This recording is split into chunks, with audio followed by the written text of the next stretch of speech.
And I welcome you today to CSC Talk Radio. It's my honor, my privilege, and my pleasure to be here with you today. This is going to be the day. This is it. Today is the day, or tonight is the night. President Donald Trump will be announcing his next nominee for the Supreme Court Justice. I'm trying to do a drum roll with my tongue there, I think. When you are in a desperate situation, you oftentimes do stupid things and say stupid things. You know, I've compared the liberals that are losing to a wild animal that's injured and cornered. And they are barking and growling and slobbering and scratching and kicking and doing whatever it is they do to try and get their point across. When I believe we are in a crisis in this nation, and I have blamed Congress, and I will continue to do that. Each time a politician says, save our democracy, or they're protecting our democracy, I get upset. While we have some, more than necessary, democratic policies, we were established to be a republic. And if you can keep it, Benjamin Franklin said, and we have done a really bad job of that. We have failed miserably. However, while Democrats, I am now spelling, this happened over the weekend, I am now spelling Dems with an I, as in D-I-M, as not the brightest bulb in the box. And by the way, the rhinos are not reps, they're rips, R-I-P. Meaning ripping this nation apart. Well, they defy the president at every corner. Every single thing that he does, which is really defying you. The duly elected president, Donald Trump. So at every turn, these anti-republic politicians and their bought and paid for mainstream media go at the president non-stop. They have done it since the day he was elected. And once again, I want to reiterate with you, it is you, the American people, that they hate, and they want to control you. This looks to be another huge week for news, as today's announcement and then the trips with the president, and of course on the 16th, which is, when is that? When is the 16th? That's next week, isn't it? I was thinking that was this Friday. Man, we're making this week go fast.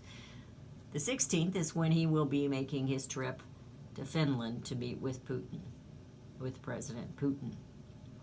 So there's much to share today, and I want to get on with it. I have an article here that I want to share with you in its entirety. I know that's not good of me, but I like this article. And it's kind of indicative of what's going on. If you pay attention, and if you were paying attention a few weeks ago when I read the Civil War, and if you didn't, I believe I put that on the blog, so you can go back and look at it on the blog. Just go to csctalkradio.com and you'll be there. You can see the blog page, you can see the podcast page, and we have a video page now. We're putting the monologues up on video. And we will eventually be doing the entire show on video. We have a couple of them up there, but not all of them. The system doesn't need to be fixed every time liberals lose. That's the title of this article. It's coming from the Daily Signal. It's written by David Harsanyi. He goes on, if you're under the impression that the system exists merely to facilitate your partisan agenda, it's not surprising that you also believe it's broken every time things don't go your way. This is why so many Democrats argue that we should fix the Electoral College when they lose a presidential election, and fix the filibuster when they run the Senate, and now fix the Supreme Court when they don't run the Senate. Now go back and remember everything that was in that Civil War article. Let's continue with this one. During the Obama presidency, liberal pundits groused about the supposed crisis posed by a dysfunctional Congress. In political media parlance, dysfunction can be roughly translated into Democrat aren't able to do as they'd like. Congress, as you know, was only broken when President Obama wasn't getting his agenda passed, not when his party was imposing a wholly partisan, unprecedented healthcare regime on all Americans. Now, I'm going to take just a little minute there to put a little Beth in there. Many Republicans voted for that. And when they had the opportunity in 2012 to undo it, they did not. And when they had that opportunity in 2016 to undo it, they did not. So we cannot blame just the Dems with an I. We have to blame some of the Rips with an R, R-I-P, for Republicans, Rips. Okay, let's go on. In any event, the political establishment spent 6 years wringing its hands about subsequent GOP electoral success, which has an organic political reaction that strengthened separation of powers and reflected the nation ideologically divisions. Although you'd never know it listening to the political coverage, it meant the system was working just fine. But let me take a little Beth break there again.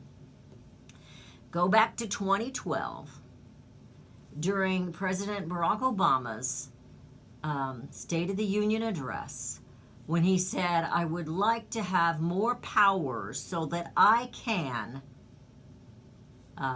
he wanted to redevelop, reschedule, how do you put the word? He wanted to have a new balance of power from the other entities, from the legislation, from the judicial branches. I couldn't think of the word branches. So he could consolidate.